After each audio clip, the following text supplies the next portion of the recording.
Di mana mahalnya harga kontainer ekspor membuat industri keramik belum mau mengandalkan penjualan ke luar negeri. Kondisi ini memaksa industri fokus untuk lebih agresif mengisi pasar di dalam negeri. Berbagai kendala rupanya masih menghadang industri keramik nasional. Tingginya harga kontainer ekspor membuat industri keramik belum mau mengandalkan penjualan ke luar negeri. Kondisi ini memaksa industri fokus untuk lebih agresif mengisi pasar dalam negeri. Ketua Umum Asosiasi Aneka Keramik Indonesia atau ASAKI Edi Suyanto mengatakan bahwa kinerja ekspor ASAKI periode Januari hingga April 2021 senilai 19,7 juta US dollar atau hanya naik 1% dibandingkan dengan periode yang sama tahun lalu. Padahal target sampai akhir tahun ini adalah naik 15 hingga 20%. Kendala utama dari lambannya capaian kinerja tersebut adalah mahalnya kontainer ekspor atau ocean freight, terutama negara tujuan Eropa, Amerika Serikat, dan Timur Tengah. Kalangan pengusaha menyayangkan hal tersebut karena peluang ekspor produk keramik saat ini cukup tinggi. Saat ini produsen keramik di Indonesia berhasil menduduki peringkat ke-8 dunia dengan kapasitas produksi terpasang sebesar 538 juta meter persegi per tahun dan mampu menyerap tenaga kerja sekitar 150.000 orang. Di sisi lain, ubin keramik dalam negeri saat ini telah mampu menembus pasar ekspor negara-negara Asia, Eropa, Amerika Serikat, dan Australia. Berbagai sumber untuk IDX Channel. Ya, pemirsa, di Market Review kali ini kita akan membahas topik yang menarik, mahalnya ongkos kontainer dan dampaknya terhadap industri keramik. Saat ini kami sudah terhubung bersama dengan Bapak Edi Suyanto, yang merupakan Ketua Umum ASAKI, Asosiasi Aneka Industri Keramik Indonesia. Dan kita sudah terhubung melalui via Zoom, kita akan langsung sapa saja. Pak Edi, selamat pagi, apa kabar Pak? Kabarnya baik, terima kasih, sehat selalu. Baik, terima kasih juga Pak Edi sudah meluangkan waktu di IDX Channel. Mahalnya ongkos kontainer tampaknya juga menjadi sorotan bagi industri keramik dalam beberapa waktu terakhir Pak Edi. Tapi sebelum kita membahas poin ini, boleh tidak Pak Edi share bagaimana perkembangan industri keramik sampai sejauh ini? Di tengah pandemi, kemudian berlanjut di 2021, pengetatan terus dilakukan oleh pemerintah. Yang terbaru adalah dengan penerapan PPKM darurat. Seperti apa dampaknya terhadap industri keramik? Oke, terima kasih Pak David.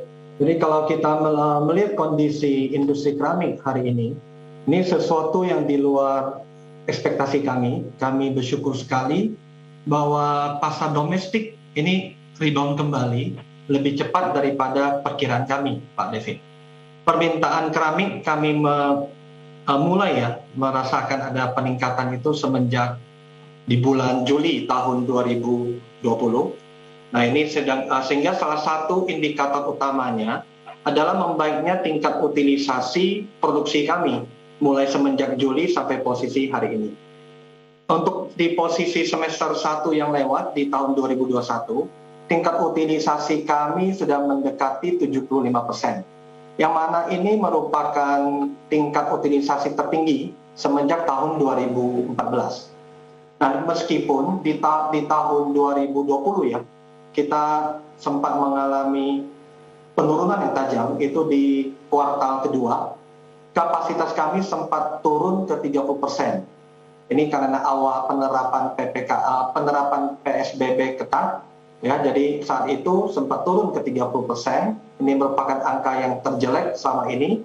Dan saat itu sempat kami melakukan perumahan karyawan kurang lebih 15.000 karyawan pada saat itu. Nah, kami bersyukur, tapi tidak berselang lama mulai Juli, tren sudah mulai membaik kembali. Nah, ini tentu didukung daya saingnya industri keramik ini lebih cepat pulih dan meningkat.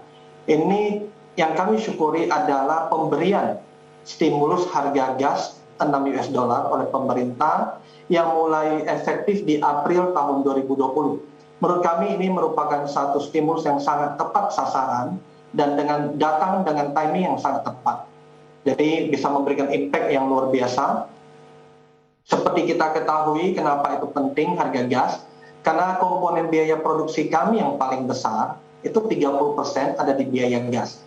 Jadi otomatis harga gas yang tadinya di Jawa bagian barat, harga gas itu 9,17 US dollar per MMBTU, turun ke 6 dolar.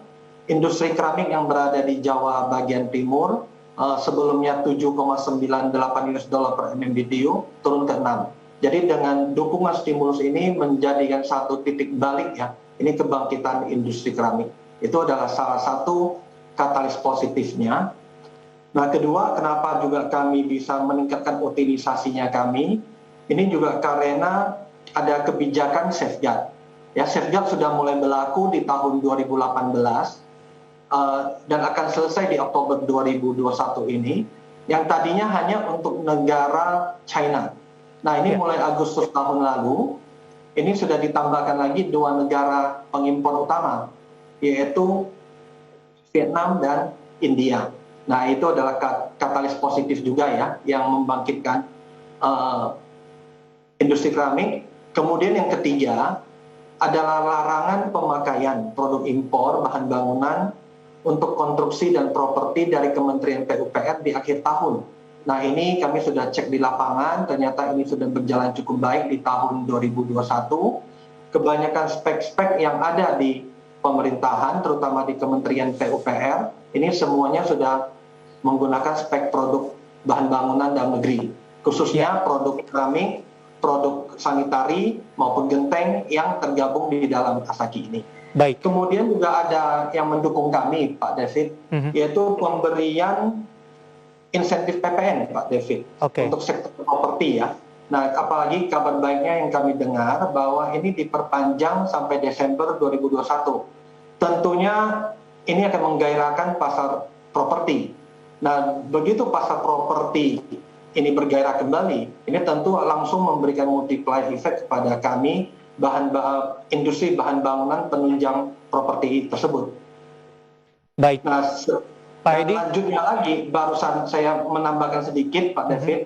Di bulan lalu kami diprakarsai oleh Kementerian Perindustrian.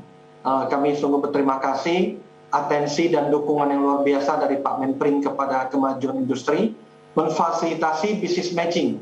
Jadi bulan lalu kami menandatangani MOU kerjasama antara Asaki dengan Ray, Himpera, dan Apersi.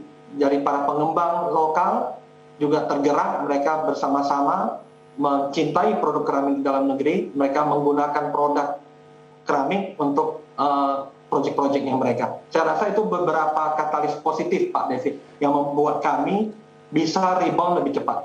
Baik, Pak Edi, bisa disimpulkan Pak, kalau industri keramik tidak terlalu terdampak dari pandemi, terdampak atau mungkin dari sisi rebound lebih cepat dibandingkan dengan sektor lain, Pak? Kalau di awal pandemi, Pak David, di PSBB ketat itu, kami masuk industri yang kena hard hit, yang kena berat. Karena pada saat itu, semua toko bahan bangunan, toko keramik memang tidak bisa beroperasi. Dilarang beroperasi. Jadi otomatis, ya kami tidak bisa melakukan transaksi bisnis. Sehingga ya mau nggak mau kami mesti melakukan penurunan dan pengurangan kapasitas.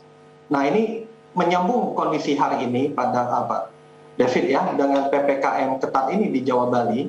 Kalau selama hanya 2 minggu, dari kita tahu akan berakhir di 20 Juli, kami doakan ini bisa selesai, bisa membantu sehingga tidak diperpanjang berlarut-larut.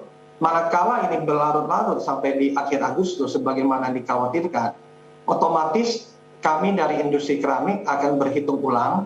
Mungkin di bulan Agustus, kebanyakan daripada member sudah mulai mengurangi lagi kapasitas produksi. Nah, ini akan otomatis berimpact kepada kami akan awali dulu dengan perumahan karyawan selama terjadi pengurangan kapasitas. Tapi tetap kami akan menghindari yang namanya PHK. Tapi harapan kami semoga semua masyarakat mendukung dan disiplin sehingga penyebaran COVID ini bisa diatasi, sehingga tidak dalam waktu yang lama PPKM ketat ini bisa berakhir, Pak David. Iya. Sesungguhnya di dalam PPKM darurat kali ini, kami industri keramik termasuk sektor kritikal, di mana include di dalamnya semen, konstruksi, toko bahan bangunan itu diperbolehkan untuk beroperasi. Nah, kami sudah cek di lapangan, memang mayoritas besar toko-toko bahan bangunan, toko keramik tetap bisa beroperasi, namun ini boleh dikatakan efektivitas ataupun produktivitasnya sangat rendah, karena tidak bisa dikunjungi oleh pembeli, di mana di mayoritas kota-kota di Jawa Bali yang menerapkan PPKM darurat, ini terjadi penyekatan-penyekatan jalan, sehingga akses mereka untuk melakukan transaksi atau pembelian ini semuanya terganggu. Baik. Kondisinya kurang lebih seperti itu, Pak. Ya, Pak Edi, secara keseluruhan tadi sudah kembali rebound begitu, pemulihan cukup cepat, didukung oleh berbagai macam stimulus oleh pemerintah begitu. Tapi tantangan kedepannya adalah dari penerapan PPKM darurat. Pak Edi, di sisi lain, kendala-kendala yang dihadapi, terutama untuk tingginya harga kontainer dan terkait juga dengan topik kita kali ini, bagaimana perkembangannya sampai sejauh ini, Pak Edi? Apakah kondisinya masih sama dan seperti apa dampaknya kepada para pelaku usaha, terutama dari sisi eksportir dalam hal ini? Oke, terima kasih Pak David. Sedikit saya mengulas dulu ya kronologisnya. Ini gangguan ketersediaan kontainer yang berakibat mahalnya harga kontainer ekspor. Ini sangat terasa sekali semenjak kuartal keempat di tahun 2020. Jadi kelangkaan ini dan naiknya harga kontainer ini sampai beberapa ratus persen.